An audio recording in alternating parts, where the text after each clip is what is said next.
So today I want to talk about a new flashlight that I've been using. I actually had a unique testing experience with this light, which we'll talk about a little bit later. But this is the Thrunite Catapult, the V6. Pretty interesting flashlight. This one is all throw. There's a tiny bit of spill, but this is really more of a concentrated beam on this particular light. So right off the bat, just show you some accessories so I can get it out of the way here. The sheath, which I did use, I did carry this with the sheath and it worked great. Held the way of the flashlight totally fine, wasn't bouncing around or anything. Of course, charging cable. Accessories pack, which I did not choose to use the lanyard on this particular light. I do use this lanyard on other lights. But then also there's a spare switch bottom, as well as a split ring, and there are some spare O-rings in here as well. Okay, here's the instructions you get. Basically gives you a little rundown in a bunch of different languages. But instead of reading off all of the specs, which some people really don't care about, I can just show it to you on here, which is easier as well. So there you go. For the flashaholics out there, there's the rundown of this flashlight and pretty much everything you need to know. Now, you don't have to be a flashaholic to want to know how bright it is. So just to cut to the chase, this is 1700 lumens at its brightest. It's turbo mode. Goes all the way down to a half a lumen on the Firefly mode, which is very common on all the Thrunite lights.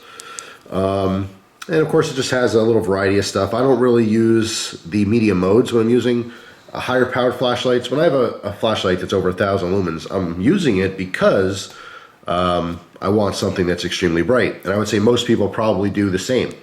You just go right to the highest output, right? That's the whole point of getting an expensive, nice flashlight, is to have all that extra light. But the purpose of having all the different levels and the different modes is to try to have a jack of all trades. Just because you have this crazy bright light doesn't mean you can't use it inside, in close proximity. That's why you have all the different light levels, So as high as 1700 lumens and as low as a half a lumen, okay? So you can use that little bit of light here if you just need to, I don't know, look behind a dresser or something. Obviously the 1700 lumens would be a little bit too much. So the LED that's in here is new to me. At least I don't remember this one.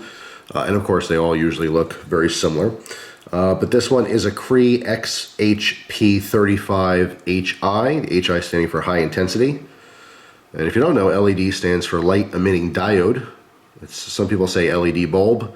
It's kind of like for flashlight people, LED bulb is the same as for gun people when they hear people talking about magazines and saying clip. It's just one of those things. There's not actually a bulb there. It's a diode. That's why people like LEDs. They don't break like a traditional bulb, like an incandescent or something along those lines, or halogen. That's one of the big advantages, is that it's very, very durable. But anyway, it doesn't really matter if you say bulb or not to me. I can care less. But we all know what an LED is. This is a very powerful one.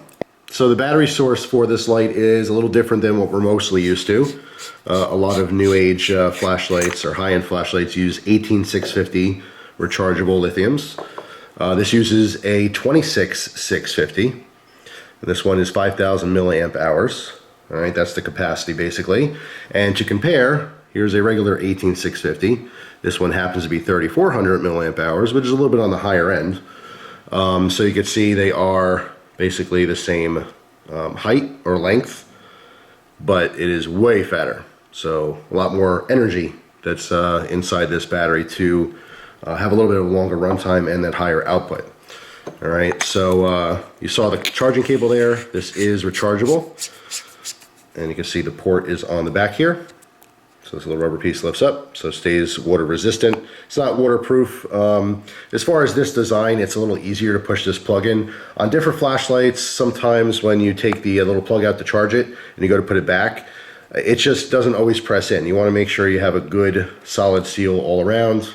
And I only charged this flashlight once since I've had it, but it's just really easy to pop that on there. It's just something I happen to notice. A lot of times you have to fidget with it a little bit to get it square.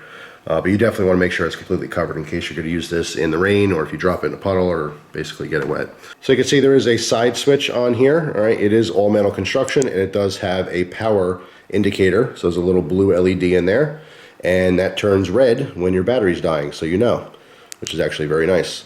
So no tail switch or anything like that, just a side switch. Because it's a little bit bigger, you generally wouldn't be holding it like this anyway with the larger head. All right, so it makes sense to have it on the side. So very simple UI or user interface, just like a lot of different Thrunites. I'm pretty used to their UIs, although they do change it occasionally. But in the off position, if you just hold it down, you get that firefly mode. All right. In turning the light on, just click it once to go on, and then you just hold the button down while it's on, and it'll cycle through some of the modes. In this case is low, medium, and high. All right. It does have mode memory, except for the firefly. So right now we're in high, turn it back in, it'll be on high. Let's try low, right? Turn it off, turn it back, it's on low.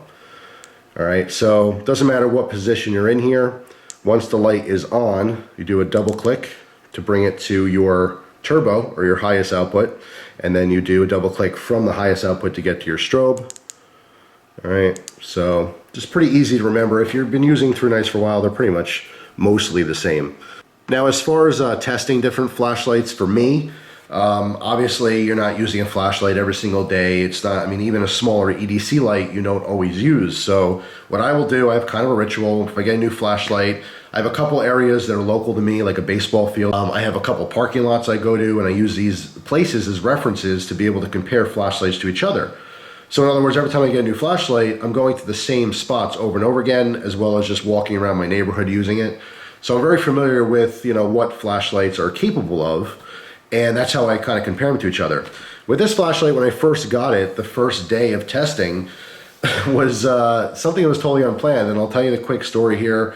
The very super short version of the story is my parents got a kitten, and they thought it got outside, and they couldn't find it, and I decided to drive all the way up to them. It was like 1 in the morning, and it's a large property there. If you guys have seen my shooting videos or fishing videos, that's where they're living right now.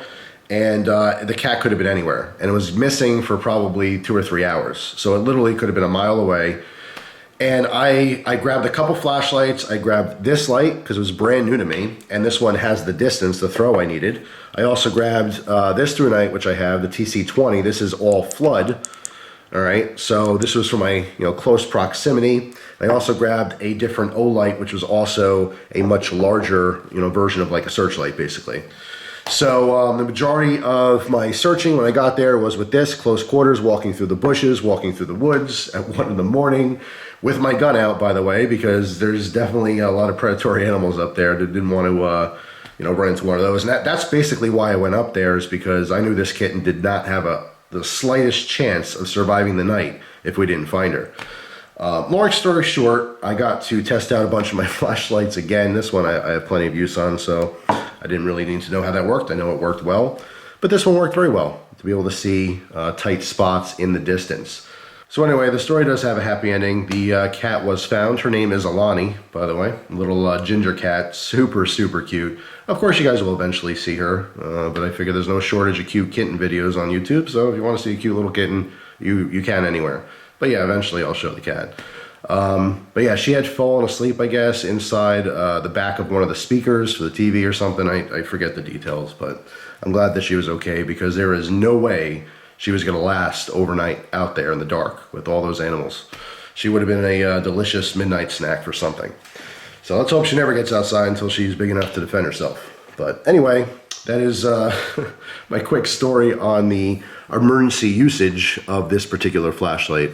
So as far as price, this goes for around 75 bucks, which I think is totally worth it. 100%. This is a very small form factor. It's a lot of power, a lot of reach. This thing really, really reaches out there. Very focused beam. It's very, I would say task-specific flashlight. Like for example, when I was doing my searching, I chose the TC20 specifically because this was all flood. I needed to see a very large, evenly lit area right in front of me. When I wanted to look out, 50, 75, 100 yards, that's when I took this one out of the pouch, and I used this one instead to see the distance. So if you don't have a need to really throw light way out there, then this might not be the model for you. I mean, that's why there's so much variety of flashlights in the market, so many different models. They do perform different tasks, and you have to kind of figure out what you want. Do you want all that power in a tight little laser beam, to see something way up in a tree 100 yards away? Or do you want all that power spread out evenly so you have a wall of light that's right in front of you? You know, and then of course there's everything in between. And sometimes some lights are a little bit of each. But this one is definitely task specific, I would say. So not the best like, you know, EDC light, obviously because of its size and because of that beam pattern. But if you do have, you know, a need for a light outdoors and a specific need for a spotlight, definitely an awesome, awesome option. So that's pretty much it. If you guys have this flashlight, let me know down in the comments your experience with it, but I'm very, very happy with it. Performed very nicely for the money. It's just, it's a good one. I like it. So thanks for watching, guys. Hope you have an awesome day, and I'll see you soon. Take care.